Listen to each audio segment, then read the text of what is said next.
listening to Range Minded from Independence Indoor Shooting. Before we get started, make sure you check us out and subscribe to us on Apple Podcasts, Stitcher, or wherever else you happen to get your podcasts.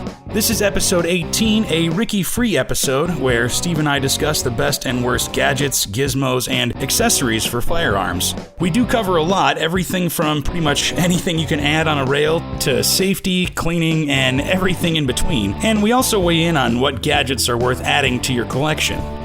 As always, thanks for listening to Range Minded, and we hope you enjoy episode 18, the best gadgets and worst gimmicks of the gun world.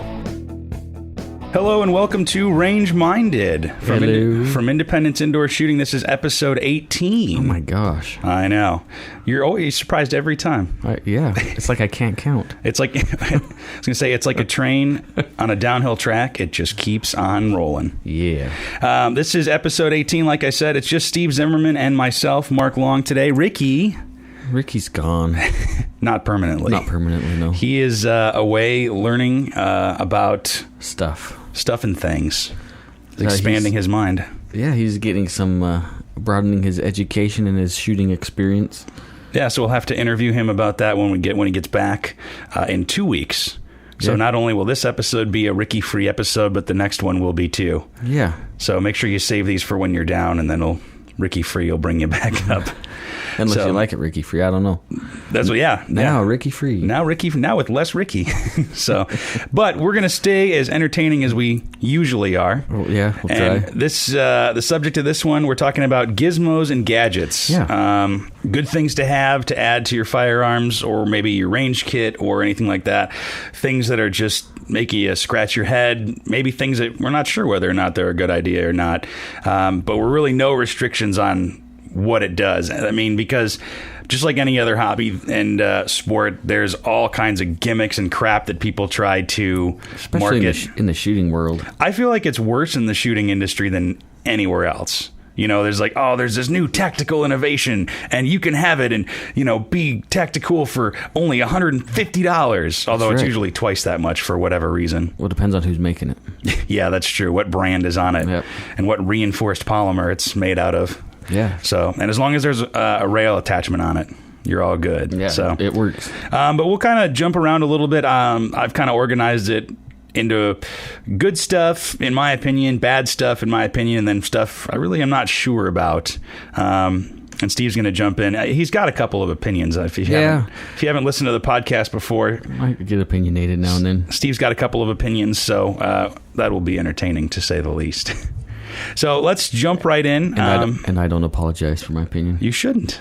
This is our time to get our opinions out there, So let's start with the good stuff. The first kind of, I guess you could call it a gadget, I thought of was a bore snake. We mentioned it briefly in another podcast about whether or not bore snakes actually do what they're supposed to do.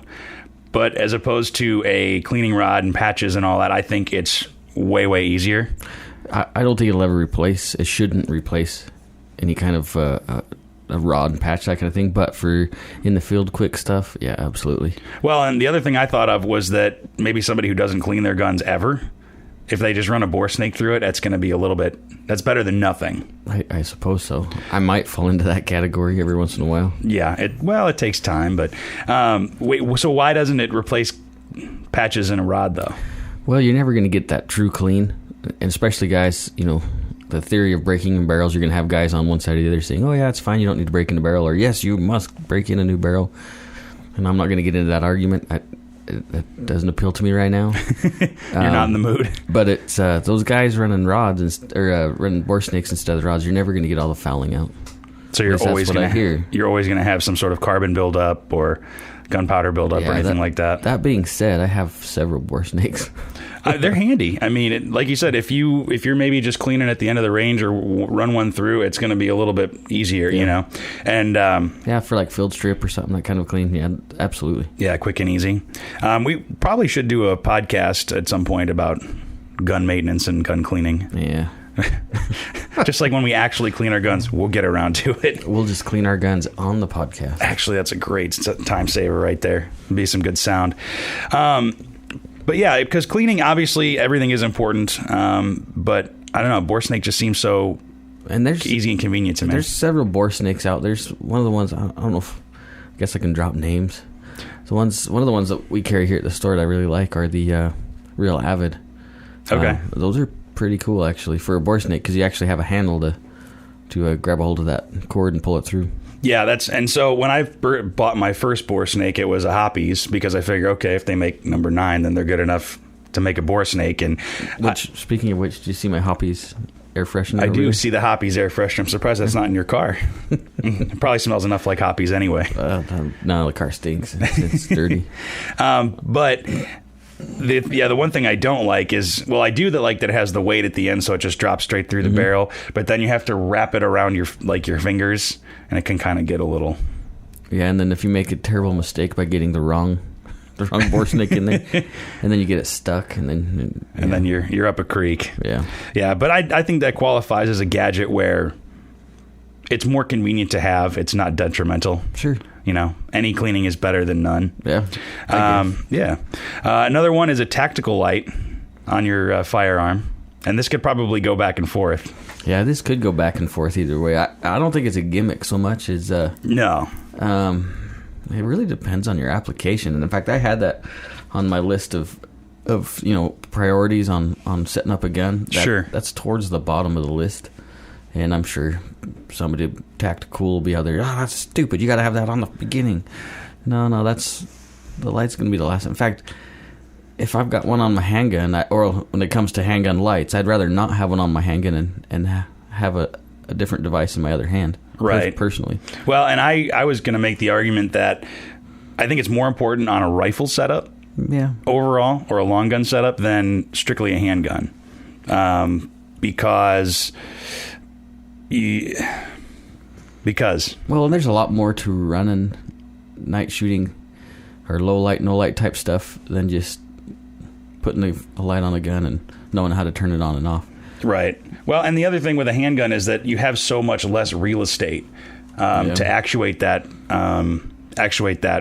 light. And I was looking at different lights online. You have your Streamlight, you have your Surefire, you have your Enforce or whatever, and they're all kind of actuated a similar way. Yeah. But I feel like if your grip slips one way or another, you could actuate that or not actuate that at the wrong time. Whereas, like you said, if you're kind of doing a two-handed thing where you have the pistol in one hand and you have a separate light in your other hand, you have a little bit more control that way, I would say. I think so.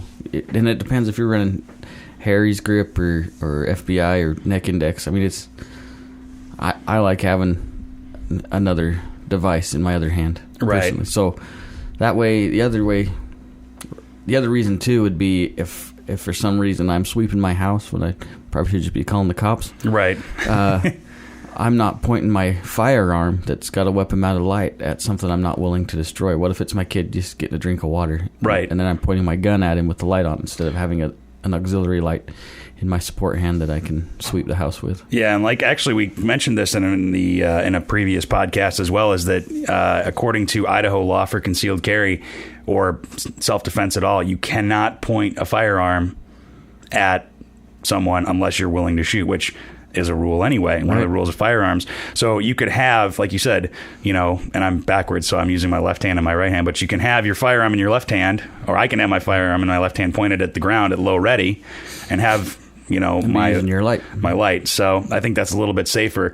But when it comes to a rifle, it takes up less real estate proportionally. Mm-hmm. And it's a little bit easier to actuate, at least if you have like a Surefire or a Streamlight, because instead of using just your thumb, you have your whole grip. There's usually that big switch that you just hold down, And I like to, even though none of my rifles are set up that way, I do agree it's a good idea to put a light on a rifle or your carbine. But we could have a whole conversation about what position on the rail it needs to go on. Right. For me, I think it needs to be at 12 o'clock right in front of your front sight. You think the light does? Mm-hmm. Really? Yeah. Why 100%. Is that? Just when it comes to getting around corners, you're not splashing the light back in your eyes. The light's always in the same orientation as the muzzle. Makes sense. I can see that. Yeah. And I guess you could do 6 o'clock as well. But see, and it's funny that you mentioned that the light is like the last thing you would get for a rifle, because the AR pistol that I'm setting up that's just about done, the last two things I need a sling, and a light. See, a sling is the first thing you need after the rifle's done. I messed up. And not to mention, I'm going to put my light offset 45 degrees at like 2:30, 2 o'clock, because it's going to look really cool. That's all it's about. I mean, if you're not looking cool, why are we doing this? That's right. So, but actually, I wanted to get your opinion on this, jumping down to the unsure category. Yeah. Strobing weapon lights. I like it. You do like it. But I don't want it to be either strobe or not strobe. It needs to have the option. So you can have steady on, strobe, or off, or immediate. When you take some low light, no light classes, and you learn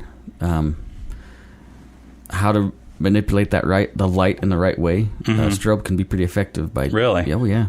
See, then this is why I asked, because I'm uneducated about strobes. I thought my line of thinking was that, okay, if I'm going to shine a strobe at somebody, it's going to be just as not hazardous, but just as taxing on my eyes to make that identification compared to somebody else. It could be. That's why you got to be careful about the proximity of walls or whatever else that could splash back in your face.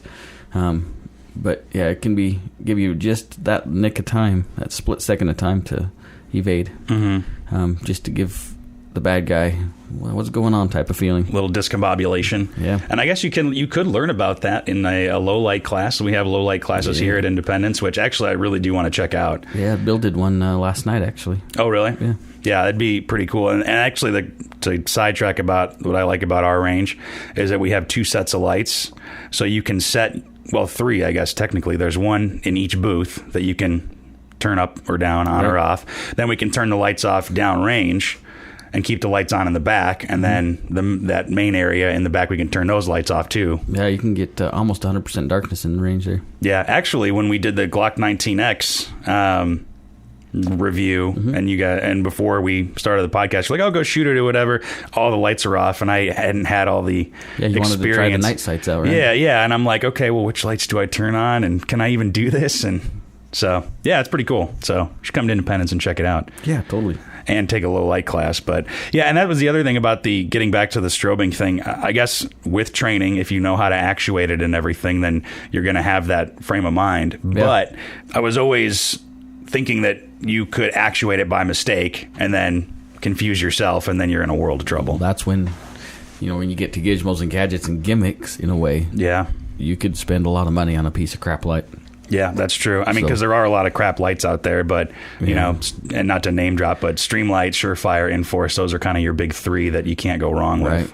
Yeah, there's you might be listening, but I worked with this kid that bought one of those wristwatch tactical lights that was supposed to orient the light in a position to where if you had your firearm out, it would point it at the bad guy's eyes. Oh, jeez. But what's the guarantee? I mean, if you look at how you're holding your hand, your support hand, especially I wear my watch on my left hand, my support hand, it's going to be obscured by my hand when I grip the gun, so it's going to do no good. Not to mention there's this little thing called grip angle that's different on every firearm. And it's going to drop, change the position of that light. Yeah, so your gun might be pointed center mass, but you're looking at his knees. Yeah. So you're going to know what shoe size he is. Yeah, don't give in just because you can get 2 for $29.95 plus shipping and handling. Don't do it. Well, and that's probably a good rule of thumb about the firearm accessories industry, is that if it costs less than $100, probably not worth getting. Yeah, it depends on what it is. With exception to a couple things. Actually, speaking of that, I don't think these are too expensive, but I'm a big proponent of these, and I think you're going to be too. Magazine extensions and mag guts, getting new springs and adding an extra round or 2 to either a concealed carry firearm or any kind of pistol. Yeah, unfortunately, you can spend a ton of money on mag extensions. Really? They get expensive? Oh, man. So I've got some Terrans on a couple of my Glocks. And in my opinion, for what it's worth, I think they're at least the best ones on the market that I've experienced. There's probably something better out there. I don't know. But they get expensive. You're about $40 a mag plate. And then that's pricey. And then if you have patience, sometimes it takes a little patience to get them on there. But I don't know. I like having the extra rounds. It's okay to have ammo left over on a gunfight. Or a match. It's okay to have something left over, so I prefer to Yeah. Well, and like with my Walther, I have 2 15-round mags and then the 17-round mag, and it's a factory extended mag or whatever. And I actually even like it gives you a little bit more grip real estate too. So it kind of comes all around together. You know, when you get in the concealed carry thing, it kind of, you know, you might be sacrificing a little bit of concealability for a couple extra rounds, but yeah, then you just run it as your auxiliary mag. You just put that as the extension on that, and then run the short mag in the gun. Yeah, exactly. It's all good. Yeah. So you can't ever have too much ammo. I talked to a guy, I think it was when I was working at Idle Falls. He had what looked like Terrans on his gun. So I was talking to him. He's like, "Oh yeah, I found these online. They were like $12." Oh God, no. Which is especially scary because what is the most likely point of failure in a firearm? It's going to poop its guts out underneath the bottom of the mag. Can you imagine you pull that out and then just yeah, you're literally just going to poop. But what's ridiculous? It looked just like. It was a knockoff. I mean, exactly. Still aluminum, machined aluminum. Really? Like, exactly. Well, like and that's like, I remember a couple of years ago, there was like a rash of Magpul fakes, like the stocks. And granted, I mean, like, they're only like $80, $90, but still, well, I shouldn't say that, only $80, $90 for a stock. But, I mean, it's Magpul. I mean, you know, it's pretty battle tested. It's pretty... Yeah, I would say I would buy anything Magpul if I needed it for whatever application, but knockoff Magpul though. Even in the gun world, there's knockoff stuff. Oh yeah, and what they were seeing the problem was, from what I understand, is that SHOT Show, you would have foreigners. I don't know, folks from other countries. There we go. That tend to make a lot of knockoff items. Would come through SHOT Show and take pictures and when I went to SHOT this year, they were all over. Oh man, is it pretty obvious? You could tell. Yeah. And there might have been some straight up discrimination going on, but usually if you saw somebody from a particular country with a camera getting up close, taking lots of pictures from every angle, it's probably not very subtle. Yeah. So this one guy, it was a police drones. They were taking pictures of, and the guy maybe got one picture in before this big dude come in and excuse me, sir. No, it wasn't that polite. It lit him up. Really? Yeah. Dang. Yeah. Well, it's, you know, protected information, right? Or proprietary to our stuff, you know, right, in the United States. And and you get over to China and they make fakes. And you mean a certain country? A certain country that may use child labor. I don't know. Right. Or, you know. Sorry, I might be stereotyping. But you're not apologizing. No, I don't apologize. Yeah, that's interesting. I never would have thought that, you know, A, it was happening, but B, it was that obvious. But again, it was, I guess, a few years ago, it was a major problem. Yeah, there was a huge rash of, I think, the CTR stocks that were total fakes or whatever, and like to the point where like the brand, like the stamping of the brand, or it says like Magpul Industries was upside down, or you know, and you look online, like there's different pictures and stuff, and it's kind of, I don't know, it's kind of sad. And you can't do anything about it because it's not made in this country. Yeah, what are you going to do, return it? Yeah. What's their return policy? It's like buying a fake Rolex or something. Yeah, right. You're just done. Well, and that's why I've adopted buy once, cry once. Yeah. You know, buy it from a reputable place, spend the money on it, and you never have to buy it again. Yeah, once in a while we'll see just same thing with optics, like not the Trigicons, but EOTechs. There was for a while there's a lot of, and there's people out there that say, well, EOTechs suck anyways, but there was a few knockoff EOTechs that really, you know, $50 you can buy a brand new EOTech. No, until the glass breaks and the reticle doesn't stay zeroed. And why does it say EN Tech on the side? That's not right. But actually, going back to ammo extensions, what are your thoughts on side saddles for shotguns? I like them. Any extra ammo you can get? Yeah, especially on shotgun. I haven't taken much shotgun stuff. That is a platform I really want to learn more about. Sure. But yeah, absolutely. Why not? Yeah, I actually put a side saddle on my Mossberg 500, much like yours, I believe. Extra 6 shells on there. But like I said, you do have to train on it. The one thing I'll say, though, that have you ever seen those slings for shotguns that look like bandoliers of like 50 shells? Like, are you really? Like, what kind of situation are you getting in where you need to have 50 shells on your shoulder? It's a pretty serious clay match he's going to. Well, and I mean, but not to mention how you going to load that if it's on, like, you know, the small of your back or anything like that, you know? I worked with a guy that had a custom vest made for a tactical vest that held shells, and so he could run, buck or slug or wherever he wanted. It was actually pretty legit, but it was expensive to have him custom made. Yeah, was it for hunting or clays it was a tactical vest. Oh, really? Yeah, interesting. It was pretty cool. Yeah, I mean, and that's the thing is, if you we talked with Bill, one of the instructors here at Independence. Great interview. A couple podcasts ago, but his specialty was handguns. So everybody does have their specialty. So if it's somebody who's special and especially trained in shotguns and all that, it makes sense. Yeah. For your application. But somebody who's just an average or your average firearm enthusiast, and you have 50 rounds on a bandolier. Yeah, it's kind of worthless. Which actually leads me to a point of contention I have with the firearm industry. Thankfully, this trend has died down, but the whole zombie BS. Yeah. Oh God. And speaking of EOTech, I think they had a zombie themed reticle every once in a while. I kind of liked that biohazard looking reticle. It was kind of cool. I mean, but see, that's the difference is being in the firearm industry, you can appreciate the novelty of some things. Because it's just for fun. But when somebody tries to make the argument that that's seriously what they're going to run, it is. It's my zombie apocalypse gun. Yeah, Mossberg had their green furnitured shotgun for a while. Yeah, the 5.5. And honestly, I should have bought one because it's probably going to be worth money in a little while. Yeah, probably discontinued, but it literally looked like a Halloween prop. Yeah, that's for sure. Yeah, but just people buy into the zombie apocalypse, blah blah blah blah. That's when they attach the chainsaws and the axes. That was a horrible thing I saw when I was researching some of the gadgets, and I don't think they make it anymore. I won't say who it is. But CNN says that that's what everybody puts on their guns is chainsaws. Chainsaws, yeah. It's Picatinny chainsaw. Yeah, well, when they are. Hey, you know what? It might be good for cutting down limbs in your front yard. What kind? Tree limbs? Or? Tree limbs, yes. Okay. I guess I should specify. I found a axe blade that attaches to the front of your shotgun or attaches to the rails on your rifle. Well, just in case. Just in case of what? You find yourself in a medieval battle against some knights? So just think if the talking trees in Lord of the Rings, if they had something like the chainsaw / axe attachment on ARs. You're done. Yeah.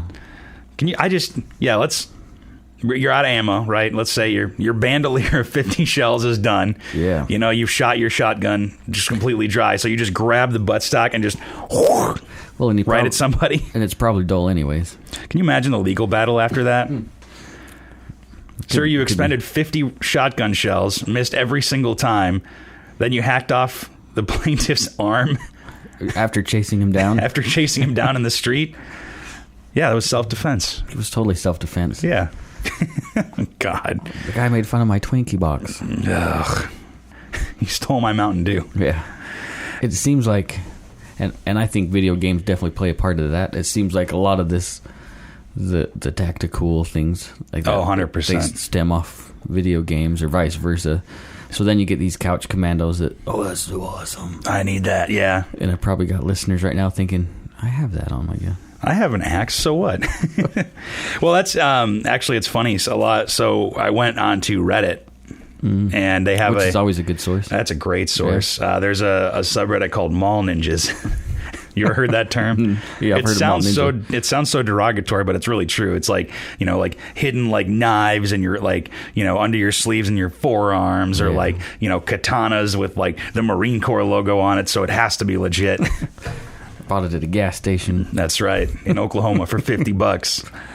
It's hard. It's hardened Damascus steel. I don't know if you know. Yeah, no big deal.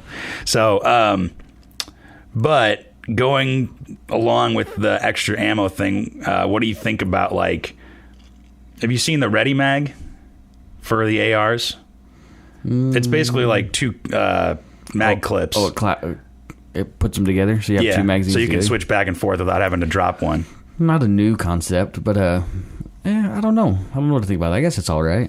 I guess we've mentioned it depends on your application. I think, how are you going to carry that? If I got my plate carrier on, trying to carry mags that are clamped together, it's going to be an issue. I guess I just leave those first two in the gun. Yeah. But then you have to train with it too, where instead of just being able to drop the mag and grab another one, you have to have the manual dexterity to make sure that magazine, when released, doesn't drop, and then you can put the other one in there. Yeah, move it over. Yeah. I remember back in the day, you used to see, the Libyans. Remember in the 80s when we were all worried about the Libyans? Yeah. You'd see the videos of back then. They'd electrical tape their AK mags together. Oh, yeah. Upside down, so they have to flip them over. Wasn't it jungle style mags? That's probably offensive to somebody, but... Well, the banana clips, right? Well, they are banana. Yeah, that's true. Jungle jungle magazines where it was upside down. Or it was next to each other or something. They'd have to flip them over. Yeah, and that was totally a Call of Duty thing, too. Yeah. The good old days. The good old days. Back when Back to the Future was on and the Libyans were driving the Volkswagen bus. And they shot Doc Brown. Yeah, man, you got to watch out for him. Yeah. Securing 2 or more magazines together with tape upside down. Whoosh, whoosh. Yeah, and actually it's funny you mentioned that because that happens in Call of Duty. Does it? Yeah, I haven't played Call of Duty in like 4 or 5 years. But that's where I first saw a holographic weapon sight with a magnifier, flip-to-side magnifier. Yeah. And I was like, oh, my God, that's really cool. I want to build a rifle with that.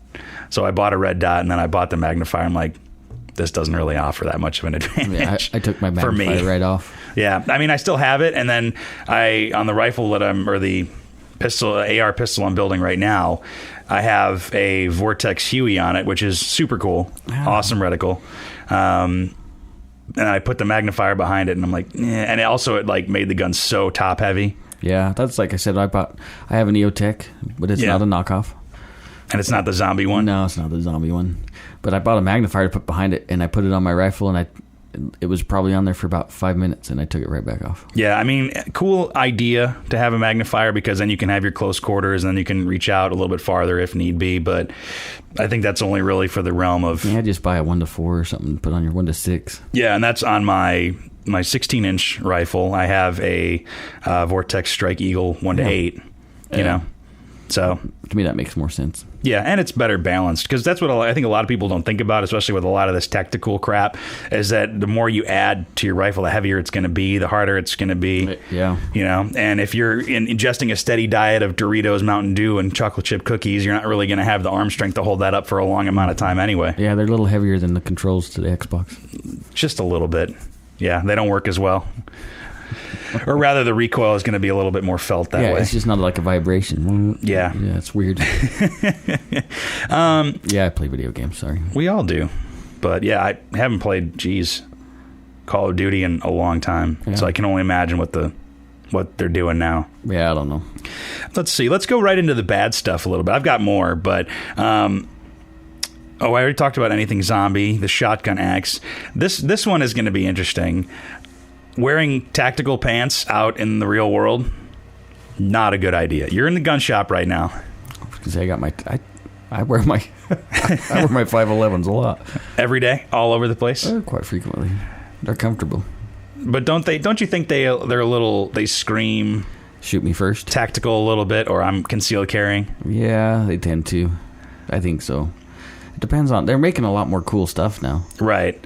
I guess one of the things that at least my own philosophy with concealed carry has been look as unassuming as possible. Gray man theory, yep. Yeah. And so, I mean, I wear jeans and a t-shirt pretty much all the time, every day, you know? So if I can get my setup in that kind of fashion, I think it's going to lend itself a little bit better, which is why I love fall, because I can wear a holster, inside the waistband holster, and wear a hoodie and never worry about printing, right? Which is really nice. And I'll say this: I've never actually worn a pair of 511s. They're pretty comfy. Well, they're built to move and all that kind of stuff, but I just feel like out in the real world, they're a little obtrusive. Yeah, they make jeans now that are pretty cool too. Do they? Yeah, I need to look them up. I was going to buy a pair.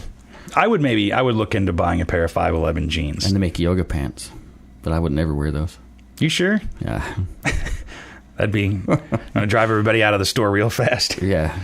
Steve's printing. Yeah. Printing what? Yeah, I'm not going to go there. So first thought to my mind, we'll just keep this clean. Yikes. And that's probably going to be an unpopular opinion. I'm going to get some... You can't unsee that. No. I'm going to get some crap probably for that about the 511s. But I will say, if you're wearing 511 tactical pants and you've got a hat with, a removable patch on it, plus you've got your tack sunglasses and all that kind of stuff. And yeah, if you look at some of the dudes that really operated and are back from overseas and really did their job, I guess, I don't know the best way to put it. Right. They're usually pretty subdued as far as how they look. Yeah. They're taking the gray man thing seriously. So, jeans and a t-shirt almost always. Unless they're working, right? Unless they're class or doing something different, then they'll tactical out a little bit. Right. But for the most part, they're pretty low key. Yeah. And then it's the guys that I'm going to catch some hell on this one. Then there's the guys that wanted to operate, and they operate at home now. Operators with a number 8. Yeah. Operators in mom's basement. Yeah, I'm going to catch some hell for that one. But I guess that's not always the rule, but quite frequently. Well, that applies to a lot of different things. I mean, you see it with cars a lot, where you get these POS cars that are all tricked out aesthetically, but you could beat them on a bicycle. Yeah. But then you see what looks like a stock muscle car or something, but you hear it. Yeah. And it's serious business. Yeah. So. And that being said, like we just talked about, like I said, I like my 511s. They're really comfortable.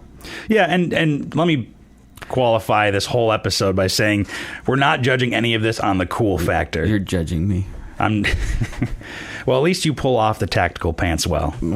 Well, because the yoga pads didn't fit. Well, you tried. That means he's tried. He's got some somewhere.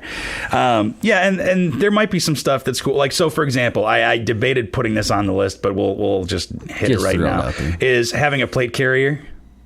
You mean like this one right here? Like the one, yeah, but it's awesome. And I want a plate carrier. I probably will. I might never wear it for anything real. 99%, unless I get into some 3-gun competition or anything like that, which I do want to. But if you just have one to have one, not the most practical thing, but it's pretty freaking cool. Yeah, I kind of fall in the category sometimes of what if. Sure, you're prepared. I got it just in case. But I don't judge. I'm not judging anybody, but I can poke a little bit of fun. Yeah. So, and I like your plate carrier. If you're going to do it, you went all out on it. Well, and that one's not an expensive, cool one either. Right. It's really nothing special. Was it made in China? Probably. Ugh. Now I'm going to judge you. Please do. Steve hates America. Yeah. No, I don't. Yeah, we're going from a practical standpoint. I mean, like, if you see somebody with an axe blade on their shotgun, sweet. Yeah. But it's kind of like a passing novelty. Well, and then, we talked about accessories a while ago, throwing stuff on your AR a little bit ago. Mm-hmm.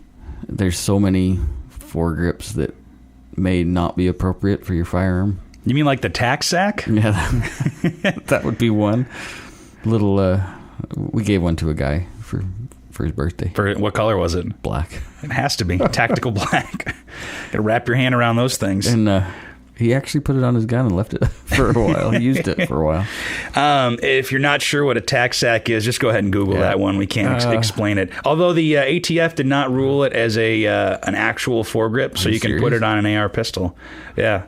Wow. So put that on your AR pistol, carry that ATF letter around, and see if anybody... Show it off at the range. That's right. Wear it loud and proud. Or if you really want to, I think you can get a flesh-colored one. Yeah, I'm good. Desert tan, maybe we want to say instead. OD green? OD green, yeah. You might want to get that looked at. One of the actually cool, and I don't have any experience with it, but I would actually put some money down for this, and I will name drop it, have you heard of the Mantis X training little module? Oh, yeah. For your handgun? Dry firing and even live firing practice? Yeah. Because any kind of dry fire, or at least proper dry fire at home goes a long way, and any kind of training you can get. And it costs like $150. It interfaces with your phone, and it tells you like how your grip is, and it tells you it's like kind of score, I think, of whether your firearm moved, from when you were pulling the trigger. I think it's got an accelerometer in it. Okay. So it feels, if you're driving that gun down or whatever, it reads that micro movement. Right, and then it tells you, I think it even tells you what you're doing and then how to correct it and everything. And there's a little sticker shock associated to that, I think, when people see it, because we sell them here at the store. Oh, do we? And, but it's cheaper than, going to a class all the time. Yeah. Continue. Not that you shouldn't go to classes, but this helps you kind of teach yourself and evaluate your own idiosyncrasies. Yeah, and it's even cheaper than going to the range because you don't have in to the long run pay for the ammo. Yeah, I mean, $150. Yeah, that's pretty expensive. But I mean, a class is about $150.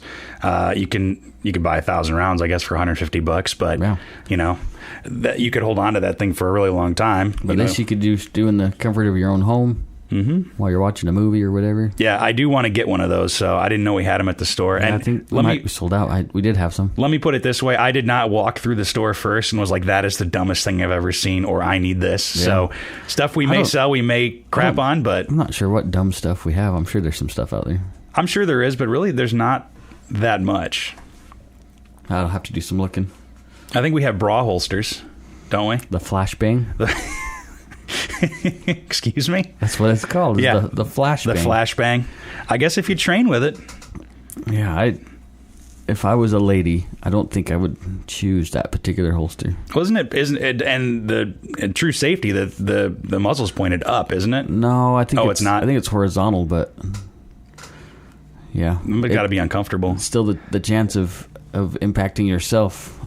Pretty high. And actually, so I had this on the list. What is your opinion of shoulder holsters? And we're not going to get too far into the weeds with holsters because that's a whole nother episode. But so when I bought my 1911, back in the day, when the snow flew 12 feet deep, when Reagan was president, yeah, what's wrong with that?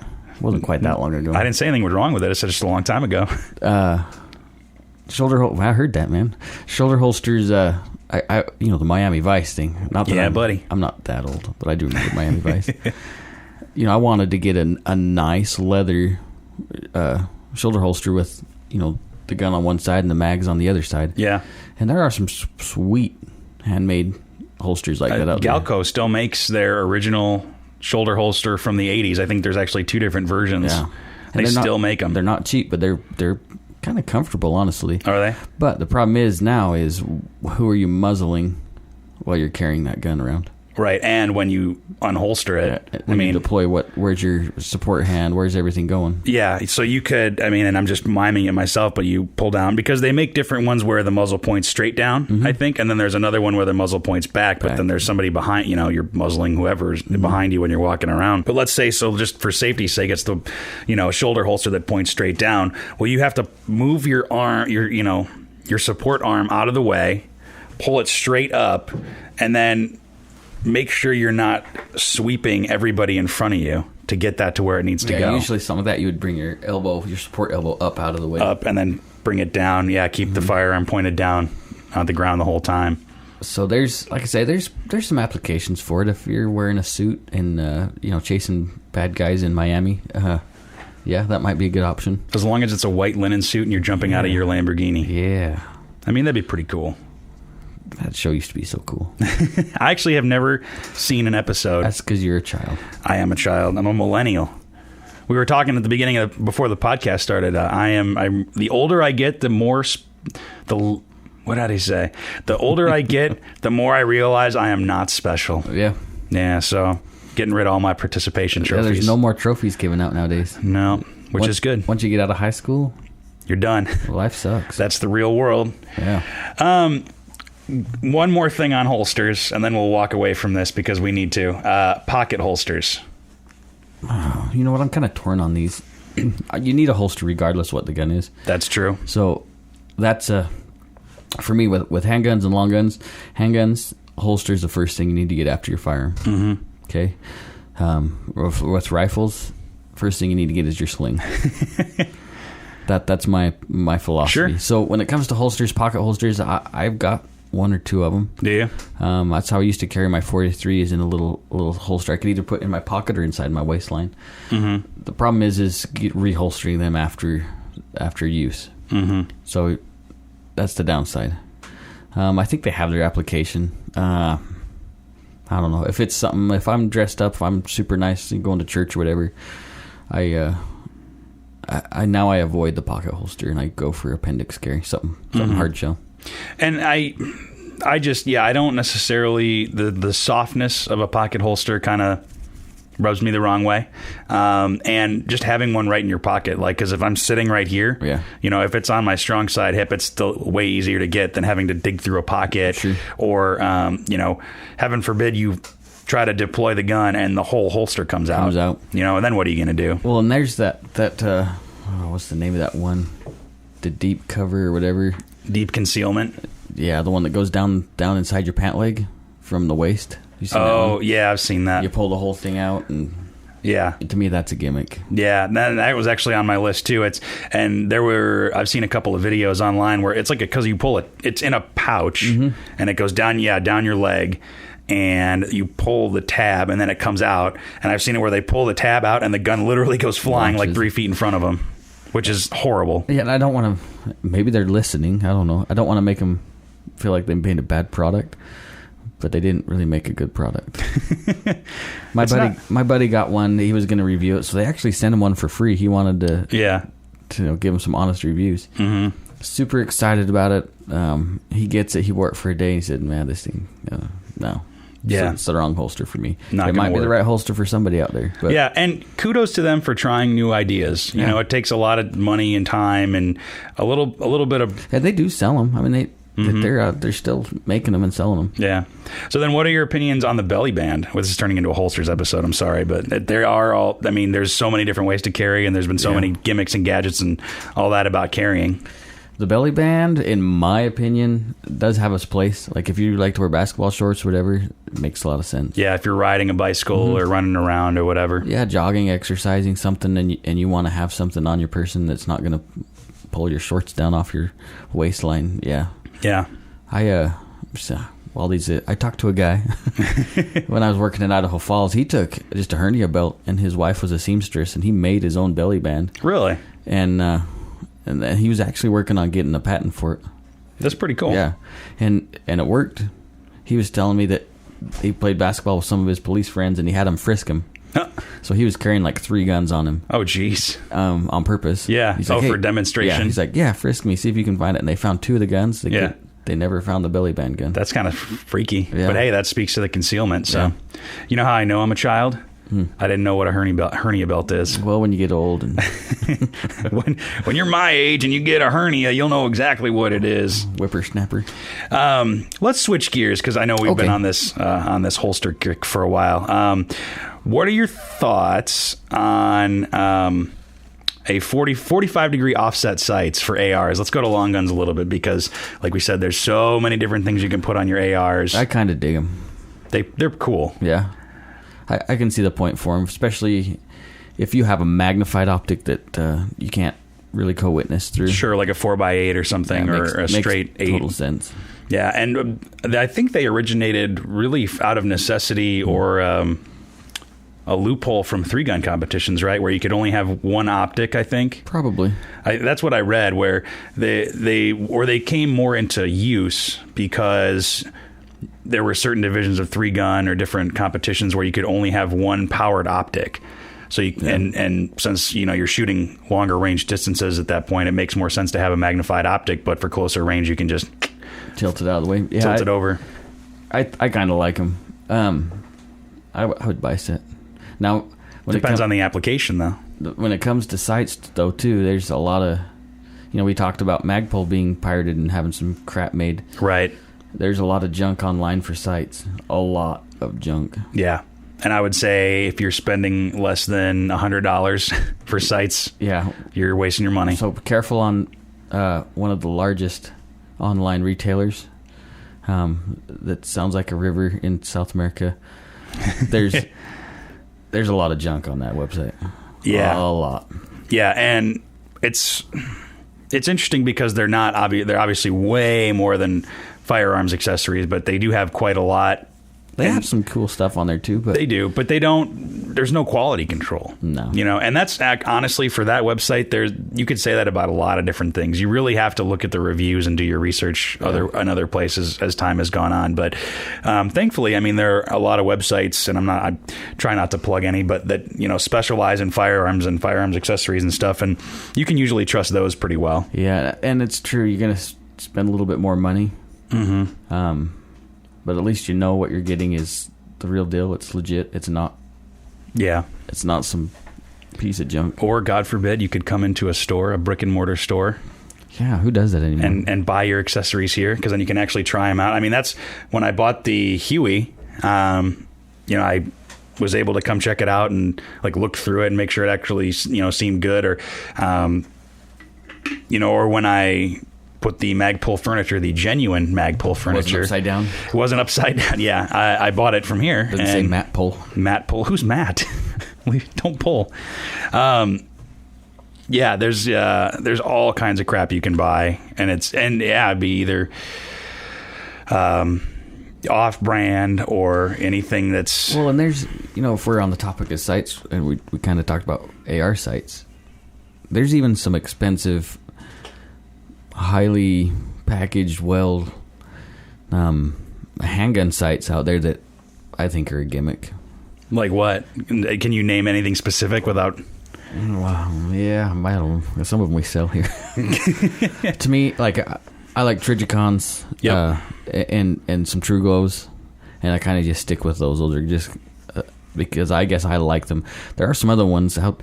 Travis Haley's pyramid sites; those are kind of cool too. Mm-hmm. But there's some other sites out there that don't really have a rear sight. It's just kind of a divot. Yeah, and they're awful. Yeah. Well, and so what I don't like, if you're going to get into night sights, or some gun companies actually sell they have like an LE model of their handgun or whatever, and they have, what do they call them? They don't call them night sights, but they're phosphorescent sights. Yeah, they just glow in the dark. It's a huge gimmick. And I actually fell victim to this. I bought a pair of sights. Your Walther probably had some just glow in the dark sights. No, they don't. Really? That's why I didn't buy the LE model. Yeah. And I was trying not to crap on Walther, but thanks a lot. Yeah, the PPS M2 comes in an LE model, which, to be fair, does come with an 8-round mag, which is cool. But it's not a bad gun. It's just that they almost night sighted it. Yeah, and it's like... So I bought a pair of AR sights, and I was like, oh, cool, like glow-in-the-dark or phosphorescent sights. Like, all you need to do is just shine a light on them, and then they glow for 45 seconds. And I put them on, I tried them out, and I'm like, this is dumb. Yeah. In the middle of the night, are you really going to have... or in a low light condition, are you really going to have a minute to shine a light on these sights or whatever? So completely give away your position. That's a huge gimmick. And I guess maybe because I personally got burned by that. Yeah. And that's one thing to know that I think both of us have probably either fallen for or had that idea of, hey, this is a really great idea and this is going to be fantastic and I'm going to spend $100 on it. Yeah. And then now we're out $100 and I don't even know what the heck happened to those sights. I think I put them on another AR build I had and then sold them. Yeah, I might as well. If you want night sights, just spend the money. It is expensive. They are expensive. They are pricey. Well, You're dealing with a very rare radioactive substance. That's how night sights work. Yeah. So. Yeah, just do it. Just buy them. Yeah. I've wasted money on slings, and we can talk about slings later on, but I think it's cool. I got it for a really good price, and then I put it on my gun. I like it for about 30 seconds and realized, I probably shouldn't bother. Well, let's talk about slings, because clearly I'm not the expert on slings. Well, neither am I, but I just know you need one. But well, then you're money up on me. I just jumped into the Blue Force, the Larry Vickers, and I think I like that sling. Do you? Yeah. I've heard good things. Yeah. Before that, I was running Magpuls, which I don't mind the Magpul slings either. Sure. But I kind of go through a phase, and maybe everybody hits that graduation phase. You go from single to double to, and then back and forth. I was running just strictly single points for a long time, and I realized there's more versatility out of a 2-point sling. Sure. Well, and that's just a philosophy too, between single point and 2 point. And it comes with taking some real classes, or even guys that have real world experience. I don't have a lot of real world experience when it comes to carbines. Right. So you go to where people that have had that experience and can teach you how to run the gun. Yeah, they've been in the thick of it, and because just for one thing, like I've seen a 2-point sling, you can switch between shoulders pretty quickly and easily. Transitions are a lot easier. Now, mind you, the Blue Force I bought is a 2-point, 1-point, so I can switch it from one or the other. Yeah. But when you learn how to actually manipulate that gun, shooting around obstacles left or right side, a good sling can either hinder that big time or make life a lot easier. Right. Have you encountered a lot of like gimmicky slings? Yes. Really? Yeah. Because for the uninitiated, such as myself, it's just fabric. you know. Yeah, you want something that's it kind of goes with gun belts. We can that's a whole other topic. Yeah, but you want something that's going to be, wide for one thing. It depends on what you're doing. If you're hunting, if you have your hunting rifle, you want a nice wide sling that's probably going to be padded. Yeah, it's got some structure to it that's not going to kind of wrinkle up and double over itself. Mm-hmm. It just sucks. It makes life uncomfortable. And same thing with a good carbine sling. You need something with structure. It makes life so much easier. But what kind of gimmicks have you seen in a sling where it's like, oh my God, who would buy that? Just the fabric mostly, just the actual put togetherness, the fit and finish, I guess. It's just not there. Yeah. I bought some lesser expensive slings that I thought were going to work. Mm-hmm. And the adjustments, the other thing, like a single point, you need to have that up high enough to where your muzzle's not dragging in the ground. Right. And some of those just don't have the adjustment. Well, and it's like going to gun belts a little bit. There's so many gun belts out there. Yeah. Leather, scuba webbing, any kind of fabric or whatever. There's what do they call the Cobra clips and all that. And a real belt, a real Cobra belt with real webbing. Awesome. Yeah, but it depends, like said, what you use, and that's kind of belt that I wear actually every day. And it's adjustable. There's no holes on it; it's just all a clip, and actually, it's comfortable to wear every day. Yeah. But it's good to have a good gun belt. But I've run across some belts that are just super flimsy, and they say they're gun belts, and it's better. It's basically just practically nylon with a plastic, buckle or whatever, and it's like, really, that's going to hold your gun up all day. Yeah, that's the same thing. You just buy once, cry once. Mm-hmm. Yeah. Unfortunately for me, I lost like 25, 30 pounds, and now the belt is as tight as it can go. I think I found your 25 or 30 pounds. Well, I'm glad I could give it to you. Thank you. But now the belt's like as tight as it can go, and it's still a little loose, and I'm like, yeah, there's some really awesome companies out there that I want to spend a lot of money on. I just haven't yet. Yeah. Yeah, and I mean a lot of money. And the thing, and with belts, you seem like you're uncomfortable with the amount of money you want to spend on. Yeah, well, it's a whole setup. That is it a war belt? Yeah, it's got everything. Got the inner and outer belt. It's a lot of money. Those are pretty cool. I've seen a couple of folks here run them, and it's pretty badass looking, I will say. Yeah, just like a plate carrier. Yeah, I could buy a gun with what I can spend on that belt. Wow. That's a lot. They're expensive. But there's the buy once, cry once. Yeah. And a belt, really, I'd say I will change my opinion of that from the 511 pants, is that you can actually wear a pretty tactical belt if you don't have to tuck in. Because, if you see, my belt is pretty tactical looking because it's got the Cobra clip, like a real one, and it's got double, triple stitched nylon, or I forget what it even is. But the nice thing is that whole, we referenced the gray man thing, is that's starting to take more of a trend, and so your tactical stuff is getting way more subtle. Right.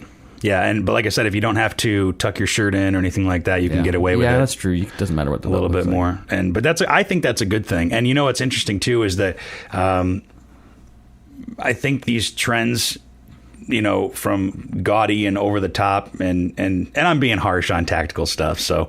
But let me roll with it. Some of it is overboard. It's a little over the top. But I think motorcycle gear was the same way. I'm an avid motorcycle rider, and back in the day, you just get the brightest, most gaudy gear you could get. You get these motorcycle helmets that have fake mohawks on them and stuff like that. Just all this crap or whatever. But now you're starting to see a trend where it's more the average person, looking normal, like a normal jacket and normal kind of shoes and everything like that. I actually have a pair of motorcycle shoes that don't look any different than sneakers, but they have ankle protection and they're waterproof and all that kind of stuff. So so hopefully that the firearm community follows suit of that, which I think they are. It seems to be the trend. Yeah, like I said, 511, making yoga pants and jeans and stuff. They're trying to normalize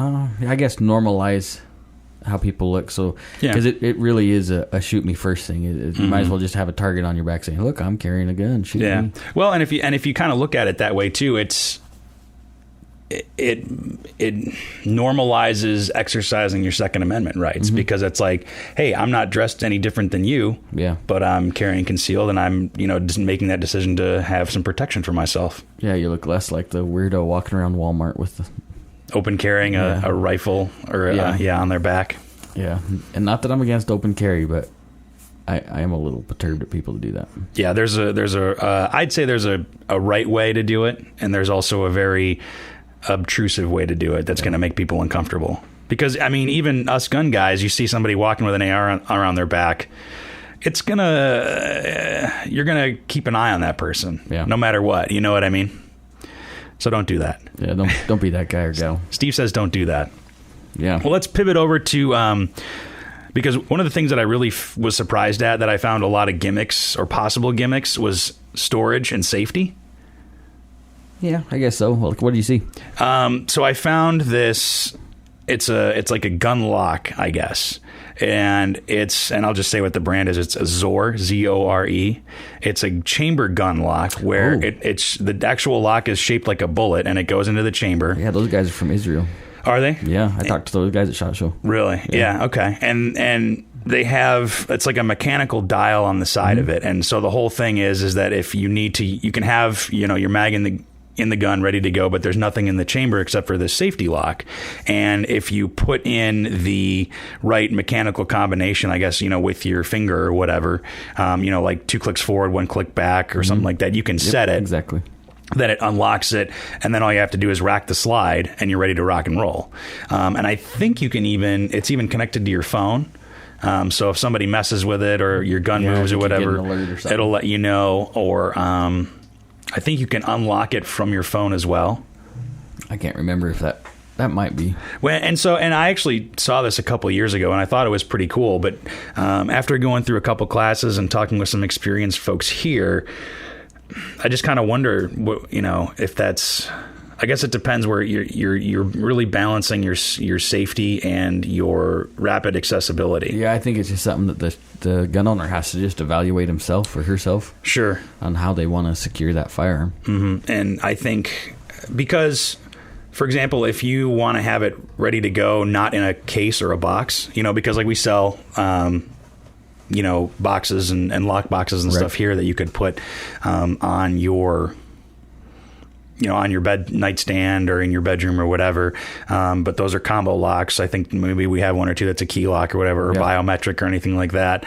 You have to still open the box. You still have to put in a code or whatever. Yeah, and to me, those biometric, we have some expensive ones. They're a lot of money, but they're pretty dang cool. That makes more sense than like a chamber lock. Right. Yeah. And so I'm not knocking it or praising it either way. I'd probably have to. It was pretty interesting. They're built well. Are they? Yeah, it's pretty solid. Mm-hmm. And you buy it, I guess, custom to your chamber. Yeah. So and it's not terribly expensive. I mean, by comparison, I thought it was an interesting concept. But yeah, I'd have to really get one in my hands to see. But yeah, they. There's all kinds of different safety stuff. I found another safety storage thing called the gun box. Have you heard about this one? Maybe. It's basically like a lock box, but it looks more like an internet router than a gun box. Oh, really? Yeah, and it does have a biometric on it, but it also has an RFID, and that opens up. And you can mount it anywhere. They even make one for long guns. That's about 3.5 feet tall and has Bluetooth speakers in it. Oh, really? Yeah, so it's supposed to be like concealment, like right in the open. Sure. So you could theoretically put the little pistol gun box, on right there on your nightstand or right there on your dresser or something. Be none the wiser. And be none the wiser unless criminals have the internet, I guess. Oh, that's cool. Or they, like I said, the big one for the long guns was, I think it fit like an AR or a shotgun and a pistol or two, plus a couple of mags or whatever. And I guess it doubled as a Bluetooth speaker or something like that, so you can have it in your living room. That's interesting. Yeah, it was an interesting concept, but it was also ungodly expensive. Like the big one was like $1,000. Yeah, that's silly. So I thought that was a little overpriced for what it was. But hey, it was kind of an interesting concept. Yeah, and then you got those guys making concealment walls or whatever they're calling those. Tactical walls. I actually thought about building some of those and selling them. I'm a big fan of concealment. What is it? Concealment or no? Security through obscurity. Yeah. Where, they can't steal what they don't know isn't there. I think if somebody's going through your house and they see a safe, they're at least going to try to bust through it. Yeah, it's pretty obvious that, hey, there's probably something valuable or a gun in there. Yeah, exactly. And so they're going to try to bust through it. Now, if you have like a full-on, good size safe that, they can't just take a crowbar to or pick up and leave, then you're pretty well secure. Even I would say even a gun cabinet that's bolted to the wall, into the floor and all that. It would be pretty tough unless they have like a power saw, or they're going to bust it up, especially because I believe most burglaries are only a couple minutes, usually. Smash and grabs. So it protects you from that, but if they don't even know what to look for, then... Yeah, that's why I like those little shelves on the wall and the mirrors that are inset into the wall. I actually drew up some plans. Did you? And then I never built them. Well, because I don't know if many people know this, but in a past life, you were a woodworker, right? Mm-hmm. Or you still, I guess technically still are a woodworker. Yeah. So you have the skills to do that. I have the ability. I actually had an idea for a nightstand, a bed nightstand that I never built, that had some concealment options in there. Yeah, and I'm just kind of a sucker for cool stuff like that. But I thought that it would be almost where you have like a two-prong kind of thing, like the guns that you don't use that much maybe go in a nice, big safe like we have before us here, that does have fire protection and all that. But then anything like, maybe an AR, shotgun, and a pistol that you might rapidly need, you could put behind some sort of a tactical kind of thing, tactical wall or anything like that. I think it's a cool concept. I think there's still a ways to go with gun security and convenience. Yeah, and we could have a huge, probably even a 2-part podcast just about... securing your firearms. Securing and storage, yeah. Especially because, like, when we talked to Chris from Australia in that episode, he talked about their safe storage requirements in Australia, and they can come check whenever they want. And that's happened in the States, too. That's kind of where Heller came along. Yeah. So, yeah, there are safe storage requirements. Yeah, I think there actually still is in New York and Jersey and those places. Mm-hmm. So it's not out of the possibility here. And I'd say after a holster, if you're buying a handgun, the next thing you should buy should be some sort of lockbox, you know? Yeah, keeping any unauthorized user, whether it's your kids or your neighbors or like bad guys. Thankfully for me, I don't have any kids, so I don't have to worry about that. But I mean, when I do, that's going to be a whole nother ball game, Yeah, it's a dynamic that needs to be understood a little bit. And I think we as the gun community, especially... people that get really deeply involved are like, I'll just teach my kids. It's not that big a deal. And kids are curious. Kids are curious, and it might not be your kids. It might be your kids' friends. Yeah, because they get curious and they can walk around in places. And if you leave them home alone or whatever, and and kids are smart. They might be able to accidentally. Yeah, just think about what you used to do at 12, 13, the crap you 14. used to get away with, and how we're still alive somehow. Silly. I never did anything. I was a pretty good kid. You followed the law to a T. You never got in trouble. Never. Model student. Yep. I believe that. Except for that one time. Except for that one time. Once a month. Getting into the... maybe twice a month. Every other week. Yeah, maybe. I wanted to get a couple of fun novelty things, which everybody knows are dumb, but I'd still maybe buy one anyway. A binary trigger. I don't know how dumb that is. I'm not quite sure how I feel about the binary trigger. No, I mean, because bump stocks are stupid. Are a 4-letter word now, and they never. But the funny thing was, they never really had any practical application anyway. Yeah, we were. Let's see, what did we? We were at one event, one of the outdoor events, and I was talking to somebody, and there was another guy with his kids to my left, and I was talking to this person in front of me about bump stock. Well, I think he asked, what do you think about the bump stock law? Because this was right after they started. I was like, yeah, they're stupid. I don't care if they're out. And this guy, the guy to my left, had this look on his face like I'd killed a kitten in front of him or something. and I was like, yeah, they're stupid. Yeah. I mean, I don't think they should be illegal, but they're dumb. What's the point? Yeah, it's a novelty. And but I'm not sure how I feel. In theory, you think if I followed that thought process, I should feel the same way about the binary trigger. But I'm not sure how I feel about that yet. I don't think it should be controlled by any means. No. But I don't think it's as dumb as the bump stock. Maybe there might be a little more practical application, but I definitely think there's some novelty to it. Yeah. If you want to mag dump that much faster. Well, to me, it's not the mag dump. It's just a double tap. Because you can double tap that trigger pretty quick. Pop up. Sure. And as opposed to a stock where the whole firearm's moving, you just just your finger is moving. Those slide fire stocks, they're hard to control unless you spend a lot of time behind them. Right. But if you just buy one, oh yeah, I'm so excited, put it on your AR, and then, they're stupid. What about zip guns? You know what those are, right? The little 22 attachments. I tried to buy one of those. Can you? I tried to buy one. They're hard to find now. Are they? Yeah. Yeah, I came across those in my searches, and I thought, you know what? It'd be cool. It'd be fun. Yeah, because it just runs off the 1022 mag, right? Yeah, so you just pop a 1022 mag in, and it attaches to your it attaches to your AR or whatever via rails. Yeah, and then you've got a whole other firearm right there. Yeah, I think in certain applications, it's kind of cool. I'd throw it in a backpack or something just to have. Mm-hmm. But yeah, it's one of those things where it's like just stuff you didn't thought of. It is kind of a novelty thing, and like I said, most people, well, not most people, probably a lot of the newer shooters now have no idea what that is. Yeah, I guess that's more of an old school one. And which that's not terribly old, but yeah, you just don't see them. Which goes to show that gimmicks and stuff for firearms have been around for a long time. Like and people, suppressors. Yeah, those things. Yeah, who would ever need one of those? Yeah. I want to know, Steve, why you don't have a cannon soda launcher. We were talking about this a little bit before. I would probably get in trouble if I had one of those. Now, what kind of trouble? I'd see what things having to fit down the cylinder and what things I could shoot. Oh, man. I think it'd make an awesome t-shirt launcher. Yeah, I would say so. They're pretty... Obviously, they're not terribly accurate. You put a full can of soda in there, you're not going to get perfect... yeah, you're not going very far. Yeah, but there's some videos out there. They're pretty awesome.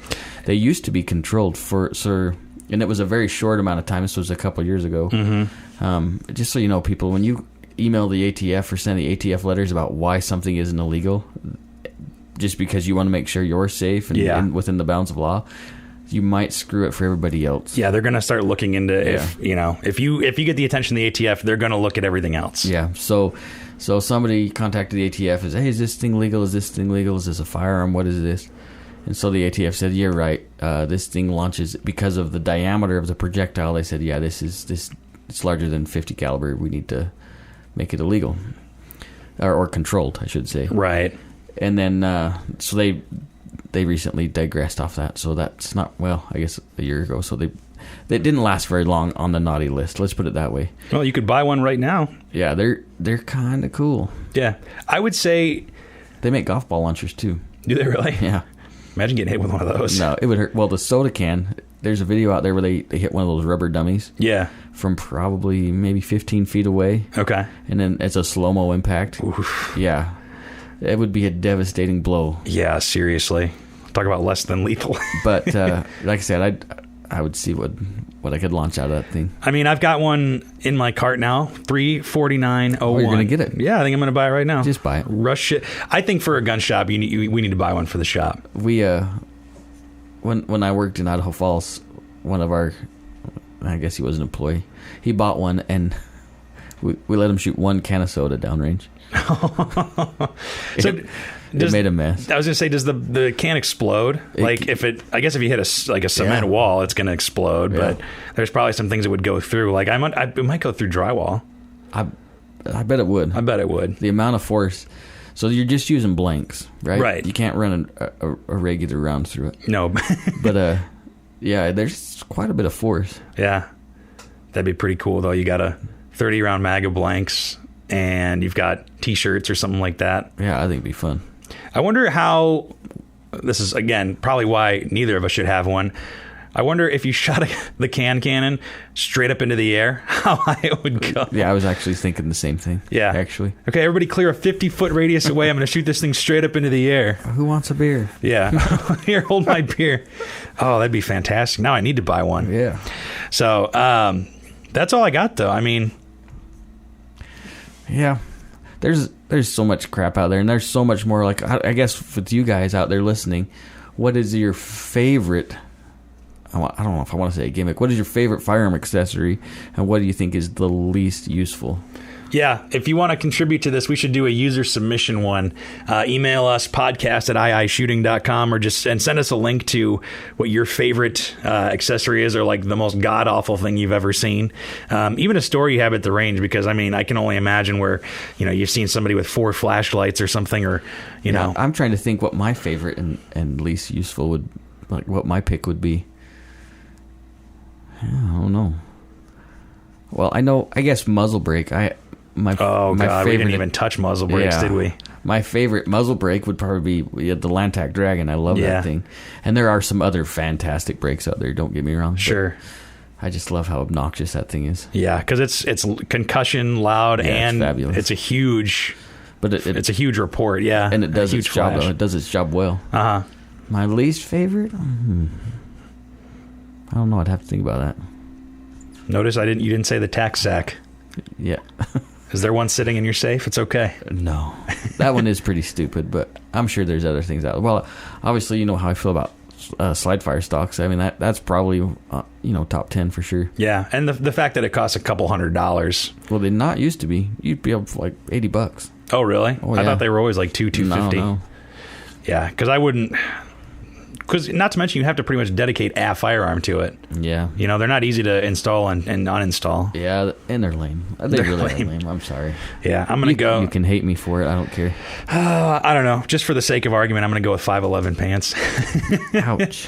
Not my favorite. I would not wear one. As a fashion-forward individual, I would not be wearing them. Oh, I see. Yeah. Now it's gone from tactical to fashion. That's right. Tack to fashion. I think I'm going to start a new line of tack to fashionable clothes.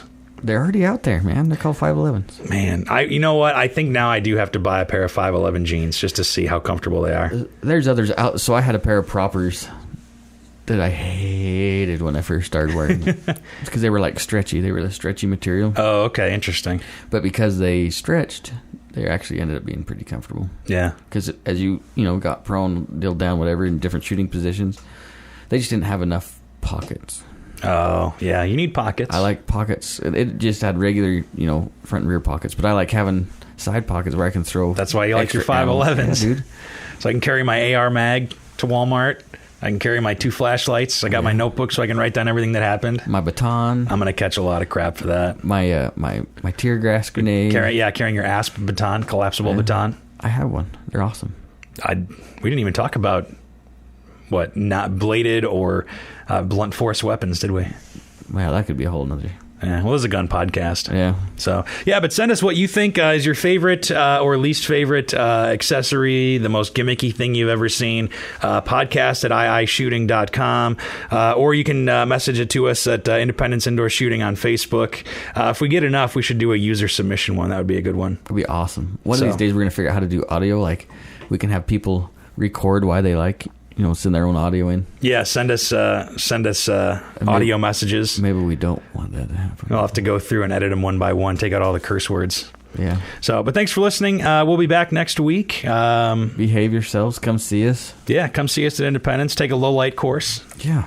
And or just ask Steve. He'll turn the lights off for you. Come by. Show you. Come buy some gimmicky accessories for your AR-15. Come see all the cool gimmicky crap that we have here at Independence Indoor Shooting.